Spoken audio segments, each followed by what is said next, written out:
charter. If the board should grant this charter, it will go to the state superintendent or superintendent's list of persistently low performing schools for 3 years. So the final decision will stay with the state superintendent. Well, I know how much we like precedent setting situations, I wish we had easier cases. This is an extremely difficult case, absolutely. Part of the difficulty stems from what I would have to characterize as almost legislative malpractice. Because we have these criteria before us, and then the state suspends testing. Legislature does that. And three of the five criteria that renewals have to meet, you don't have the most recent year data because the state has suspended testing, and it's absolutely unclear to me what we should do with that. Now, I will say that I think the Charter Schools Office has offered a perfectly plausible interpretation of 2 of the last 3 years by only looking at the earlier 2 of the 3 most recent. But that perfectly plausible interpretation also means that the criterion changes from 2 out of 3 to 2 out of 2. And again, that's because the legislature failed to adjust the criteria when it chose to suspend testing for the most recent year.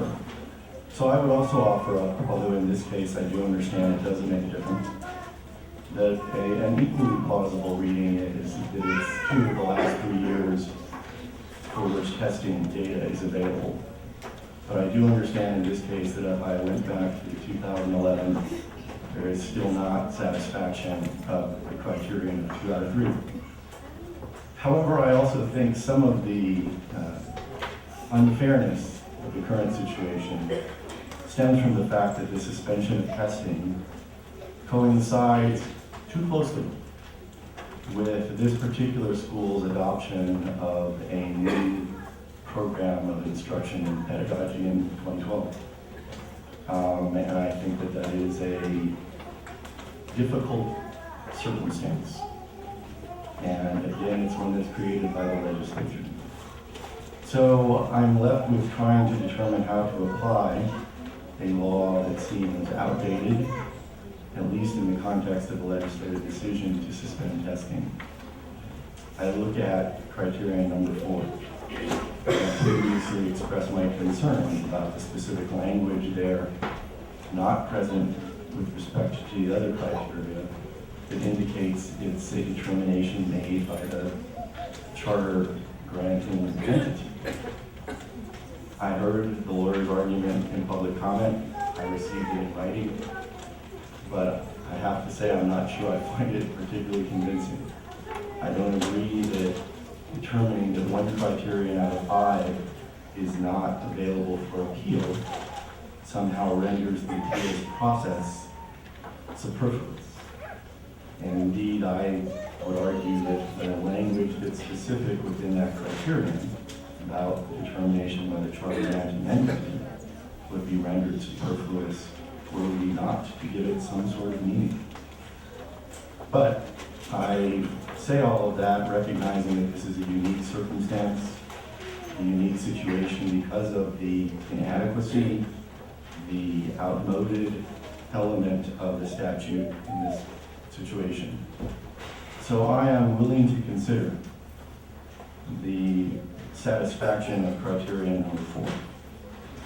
That, however, is not an easy question. I understand that the emphasis in that criterion is academic performance, and academic performance of the school. And I think that the data is different. However, the criterion also says it only has to demonstrate equivalence with the comparison schools. Incidentally, as an aside, of course, there's a reference to comparison schools is not defined. So we're left with that. But it does say that the standard is equivalence with respect to comparison schools. I have to say, were I the legislature in writing it, or a school that had been in existence for 15 years, I might have more of an expectation than equivalence, but that is what the law is. And it also says we're to judge that equivalence in terms of the population of students being served or something along those lines. Also, not self-equivalent. But in that context, I have to say, in this specific context, and I'm making clear, I'm not saying that this is applicable in other circumstances where we have 3 years of testing data, where the criteria that the legislature puts forth are adequate and applicable.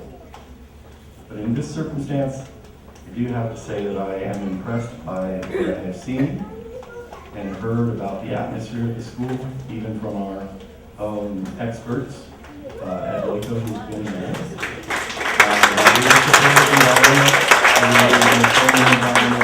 And those can be valuable things. But at the end, it is an extremely difficult question whether there is a demonstration of equivalence in terms of academic performance. I will say that in making my decision, I will consider the KC data because I do understand the questions about causation. It is comparative data.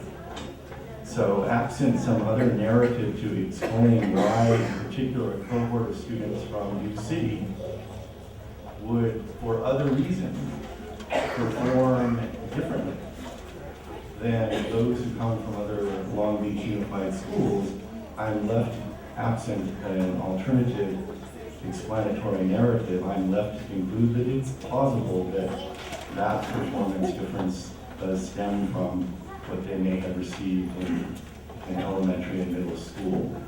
At the end, I'm simply providing these comments to give the school some explanation if they end up having to take this higher up to explain some of my reasoning.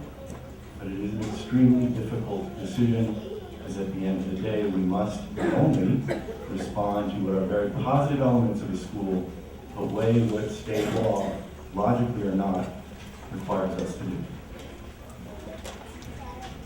Dr. Calderon.